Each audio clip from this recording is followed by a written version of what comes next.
All right, today we're going to talk about il punto di fonazione, which was one of the old main concerns in the old bel canto school in Italian music, vocal music. And it means literally the point of phonation. And the point of phonation is where you actually say the vowels. Iphonie is a Greek word. It means the voice. So when we say Fonazione, we're really saying it really is the voice that they're worrying about. Now, if I have a point of phonation, do I do this? Oh, it's not a point, is it? My staccato is about that wide, so that can't be right. So if I go and put it in my nose, now my little point has moved way over like that, and the pillars of the fauces are closed, and my throat's all narrow, and I'm going like that. So that can't be right. So what we do is we take a deep breath way down behind us, pull in the lower belly, like in the Caruso book, or the Lily Lemon book, or even Tetrazzini talked about breathing from the bottom first, and then filling up from the bottom to the top. So if I do one of those, and then I do a staccato on ah, and I go where is that?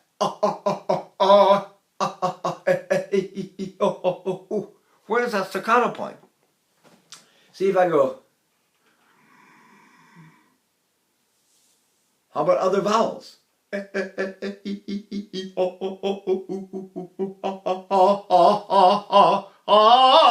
Now, Giovanni Lamperti said the open throat in the Italian school is the same shape as the A vowel in the Italian word S-T-A-I, stai. So if I say, come stai, dove vai, cosa fai, miroir, right? Nachher, lachen.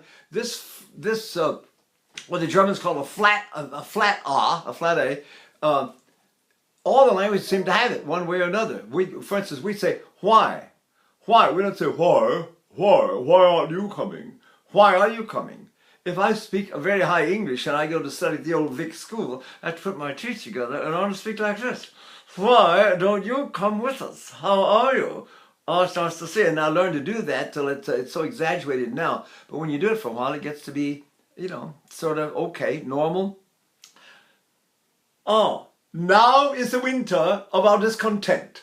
Now, where's my staccato point back there? So I go, to be or not to be? To be or not to be? That is the question. So I breathe in a way that gives me access to this staccato point in the back of my neck. I go, I can't get back there. So I have to breathe way down behind me and pull the breath away from my throat, right? Franco Corelli and Jerome Hines always did that Miller maneuver, which we've talked about, which you go, and we're going to use it today for sure, because that's wherever that scratch is, that's where the staccato goes. So I go,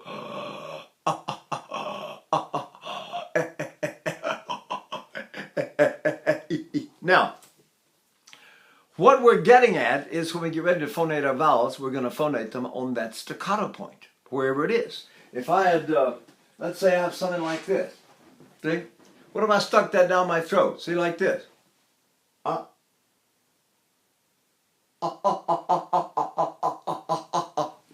not really sticking it down my throat. I'm not crazy. I'm enthusiastic, but not crazy.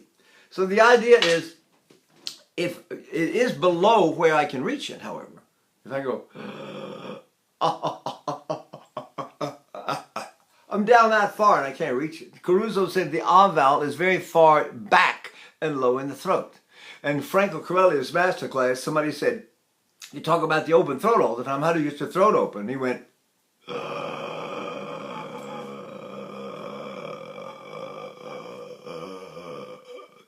seemed to go on forever, for several minutes. So I was going, oh my God, right? And then he stopped and he said, now you understand?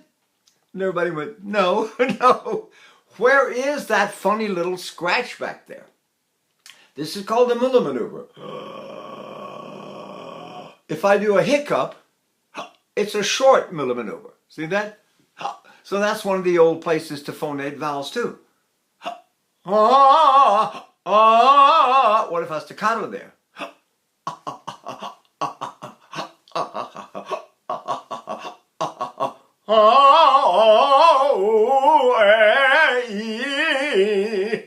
Where is that little scratch? Where is that little staccato point back there? Where is it? When I go, so every one of these little exercises that I picked up along the way, I mean, we're talking about, what, 65, 70 years ago now, long time ago. And I started picking up stuff when I started at 19, so let's say 65 years ago, something like that. And what you do is you go, and where is the staccato? This is the trick. How do I breathe in order to access the staccato that is way back where the is? Let's find out. So I'm going to breathe. Here we go. I'm going to pull in my navel. I'm going to breathe way down my lower back. And I'm going to go,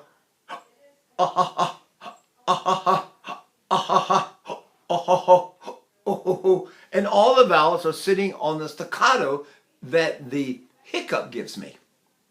See? So then I sing there. If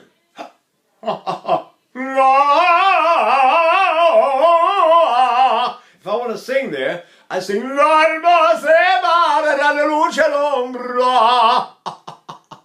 Where is that little dot back there? If I go, it's completely wrong, it's throaty, I've got my staccato point way too wide in my throat, and I haven't warmed up yet today, so it also brings up all my morning phlegm. So that's not very nice. Anyway, so we're going to try to find out through exercises. We did a staccato, we started with staccatos, and then we did the hiccup. Then we found a staccato that the hiccup produces. Now, let's do behind the glottal stroke, which was another one of Franco Corelli's great techniques. He used to demonstrate it's like you're walking backwards on the diving board and you fall off. We're watching the Olympics now, so there's a lot of thinking about swimming. Right? So we go, that's a glottal stroke. We don't want to sing there. There's no sound. First, there's no overtones, and it's damaging to the voice eventually if you keep doing it. So we go, So I'm going behind the glottal stroke, and that's what it was called. That's what he called. That's what he called it.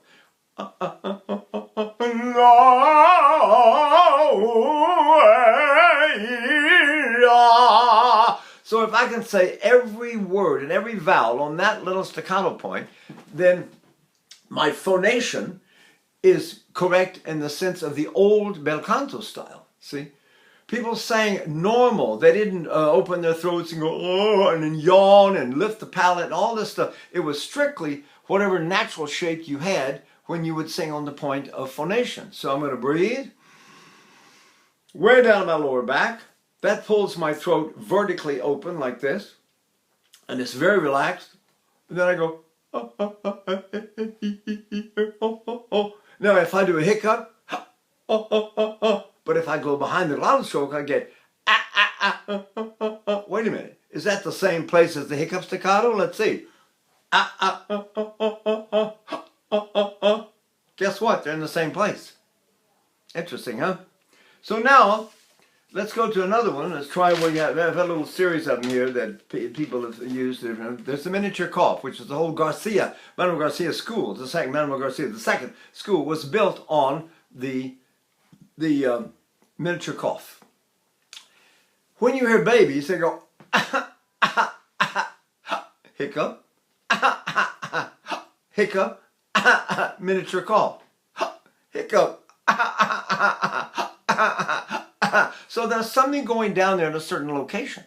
And we know how babies' voices carry. It's unbelievable how they carry. Their little air boxes are only about this, well, I don't know, their whole little body's only this big. And they can make a sound that'll carry it like crazy. So imagine we could get our reflectors, called the pharynxes, the lower and the upper. Imagine we could get them to work that efficiently. So I'm going to breathe. Brings up, of course, baby breathing. Babies, before they laugh or cry, pull their stomachs in. And when they start to make the sound, the stomach goes out of the stomach. We'll call any area from here to here goes out. Some of them go here, some of them go there, some of them go down low. Pavarotti sang in his navel, Mario Domenico sang here, UC Bierling sang there. So they all, Tito Schipa sang here too. There are a number of different, but they're all based on this. Now that's called the Valsalva maneuver. If I go, so if I stop my exhalation by closing my glottis, I get. Now I let go of the glottis, but I maintain the stop down here, and then I sing. This is the point of leaning, which we will talk about on another tape. Right now we're doing point of phonation. So if I go, so I'm going to do a miniature cough. I feel the cough very much down here, but I also feel a reaction of some kind in my throat.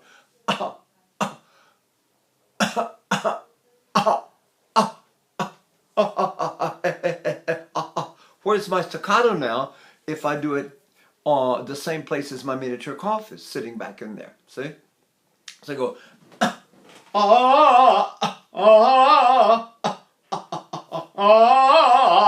is it the same place as my hiccup?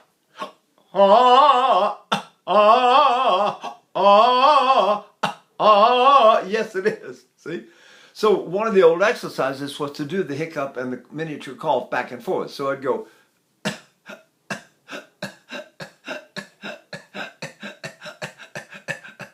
and after a while, you know where your point of phonation is. You begin to really identify that little spot back there.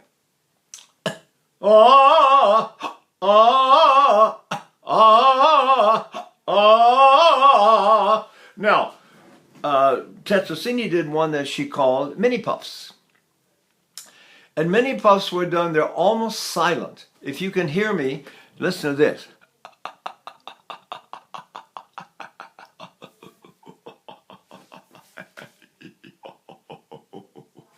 Where is that?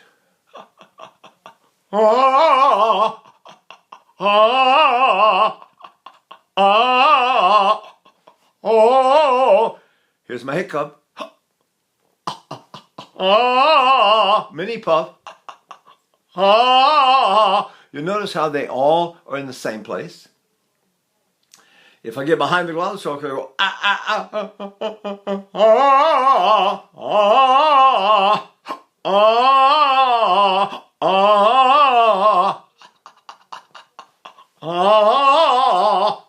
after a while, I've sort of brainwashed myself, or somebody who taught me all this stuff got me brainwashed, and that's where you phonate your vowels. It has tremendous advantages. The proper term for the greatest Italian tone was chiaroscuro. The voice should sound clear dark. When you do this, you get both. If you breathe, you get dark. Now, if I want clear, I have to staccato on that little dot and find if I put them together,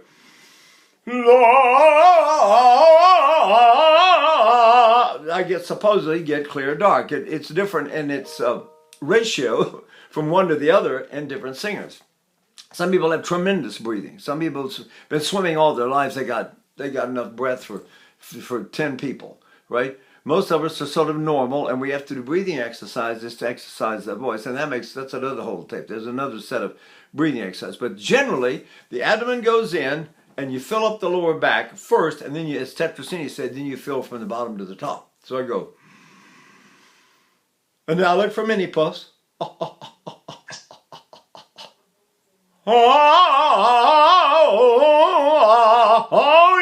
I'm feeling fine. See?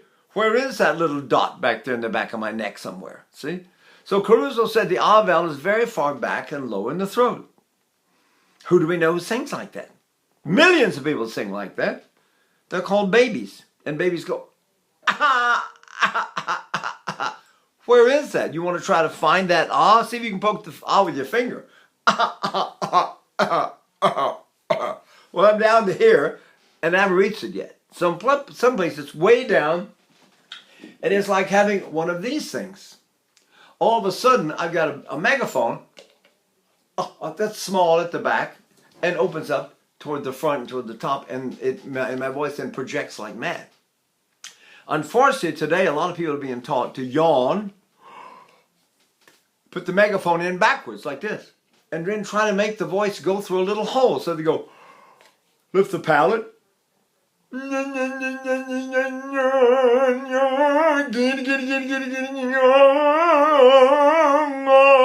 because you can somehow get through an aria, you're supposed to be a singer. As my old teacher Olga Reese used to say, organized noise is not singing. Singing must be totally free, and you must bring the heart and the soul and the passion and everything about it. The way you sound, but be like this. Hello, who do you know? What group of people on the planet Earth speak like that? Oh, hello, yes, that's totally unnatural. It has nothing to do with singing. You're supposed to sing like this. Where is my staccato point when I do that? Think about it. It's not my fault. I didn't design it that way. That's the way it works, right? All right, now let's do, we'll go from mini-pus now to the chimpanzee. See, I learned these from great singers. The chimpanzee I learned from Helge Roswenge, who was the greatest, probably the greatest tenor that was, resident tenor in Europe for a lifetime. He was there 55 years, but he did 3 hours of yoga a day, and his throat was open from here to here. So, but if I do the chimpanzee, it's somewhat like what we've been doing. I go, if I do the Miller maneuver, it's like this.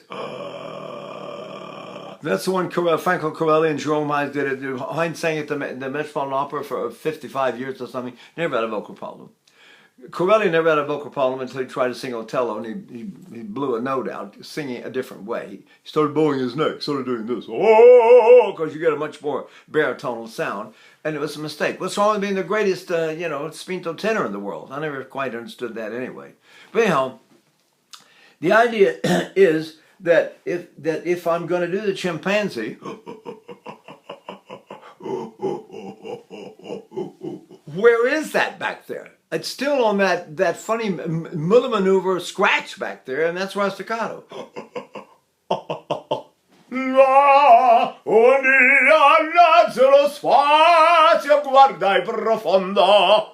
Where is that? What am I doing?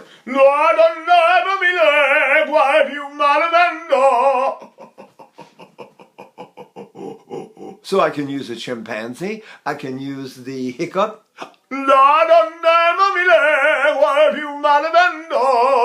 Right? You name it. I can go behind the glottal stroke and go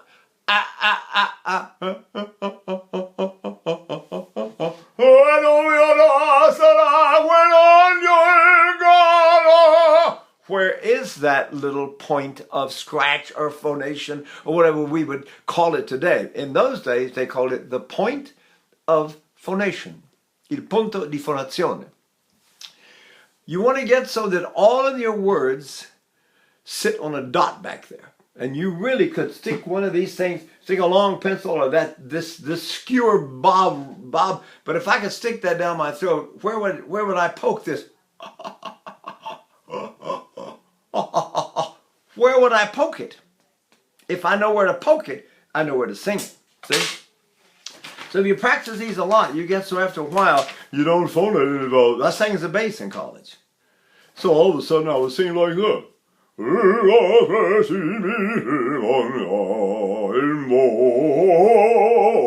Now, what's wrong with that? First of all, how big is my staccato? It's not that wide, way down my throat. Obviously, what was my number one problem? Think about it. Everybody thought, oh, great young bass, you're so young, or whatever, you're 19, 20 years old. Now, what a fabulous bass voice you have. Except, nobody could hear me.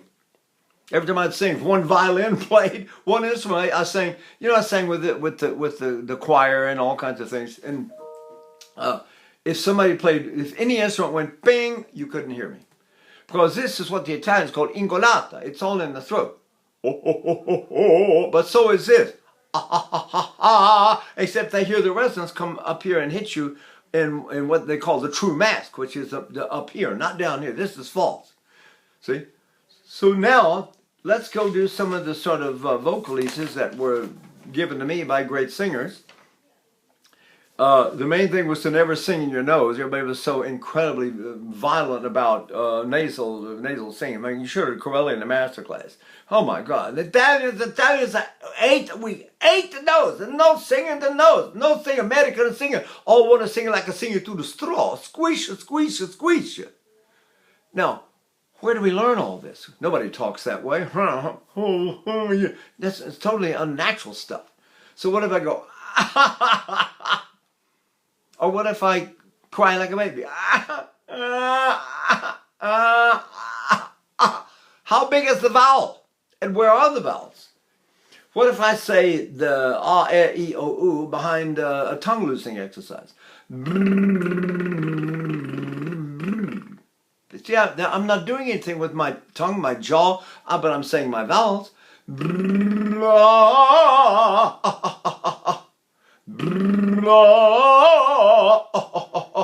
So I'm not doing anything. I'm just somehow phonating the vowel behind all that loose tongue in the back. My tongue goes completely loose when I do that.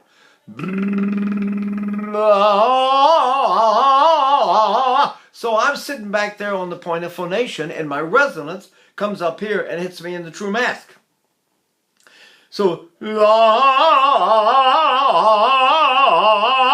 Franco Corelli was criticized in the New York Times for doing this on stage. While the soprano was singing, Corelli's up there going like this. What was he doing? Trying to make sure his nose was closed and his upper lip was pulled down. So that was one of the techniques they used to learn. Grab the upper lip and pull it out and down like that and go,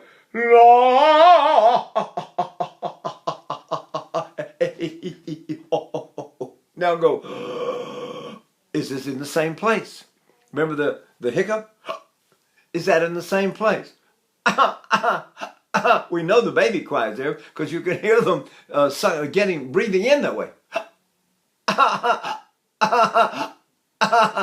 And they use that. And then you hear someone like Tibaldi, when she was a great singer and singing lyrically, would do that too. She'd go, she was a happy surprise, she called it. But she couldn't sing anything louder than lyric, and every time she tried to sing dramatic, she pushed her voice like crazy, and it was not good. But when it was lyric, it was like the greatest sound in the world. Anyway, we go through these vocalises, and we use closed nose consonants to keep the voice out of the nose. Instead of going ma, ma, ma, ma, ma, ma, ma, ah, ah, ah, ah, that puts my staccato point way up in the front of my throat, which we would call a glottal stroke. If I do that, guess what? My nose is closed. So you can vocalize on consonants that close your nose. There are two famous ones. One is the B, as in Bob. Ba, ba, ba, ba, ba, ba. Where's my point of phonation? Or if I go from N to D, I go da. Where's my point of phonation? See?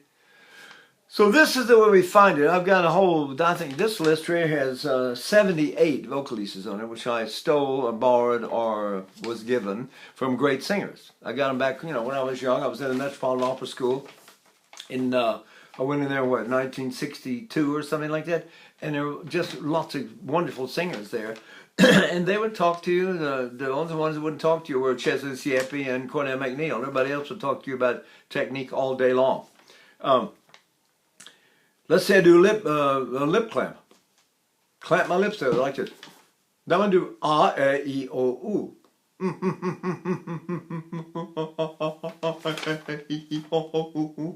Where is that staccato point? Because that becomes my point of phonation. Then I say my words there. See?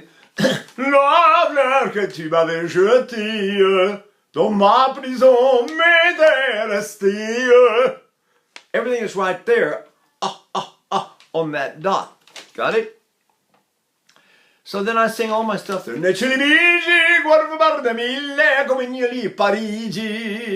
I sing everything there.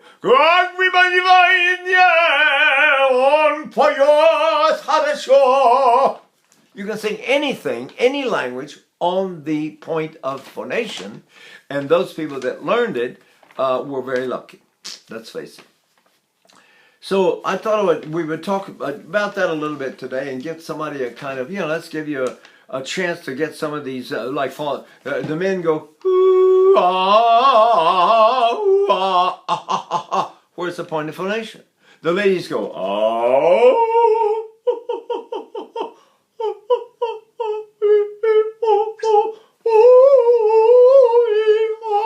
Where is that staccato point in the back of my neck? And the resonance, the minute I get that, it works like a megaphone. The resonance comes up here and hits me up here like crazy. And that is the sound that's a big sound in the theater. This is the sound where they always sort of criticize you as if you should be singing a heavier category than you are. Not criticize, but admire you and say, oh, but this person should be singing whatever, and I did. And I wouldn't recommend it to everybody that you sing everything. You better know what is the size of your individual punto d'appoggio. How big is it? If we went back there and measured the width of it, the size of a BB, the size of the head of a pin, the size of a point of a needle, how big is it? Maybe it's big, the size of marble. Oh, I can sing with it a little bit bigger. And then you do this sort of thing. Where's that one? And then you do this and you pull backwards down where your neck joins your body and you go, where is that now?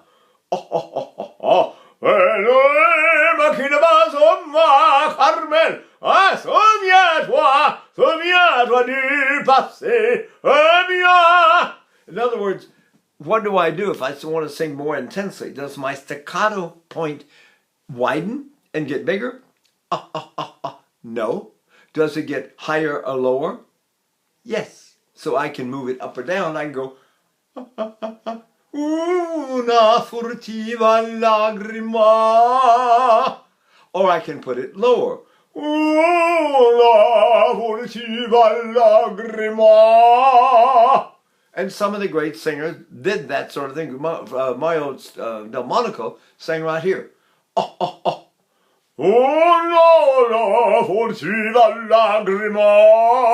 he sang like that. Because he had a voice like gangbusters. Great big voice. Tito Schipa, however, sang this way.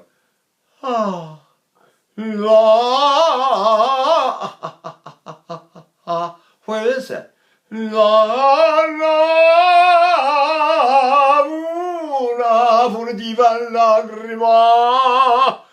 You can sing so many different ways, but remember, they all have a big effect on the point of phonation. If you're not careful, your staccato will be going all over the place like a yo-yo or something. And ideally, you should practice a set of vocalises that place it in the same place every time. That's what I tried to do with these vocalises that I used. And then later, you want to broaden and experiment and go out, you certainly can. But you have to understand that you're always in danger. Like Corelli wanted more baritone sound, so he did what's called bowing the neck. He did this. Now, listen to the sound.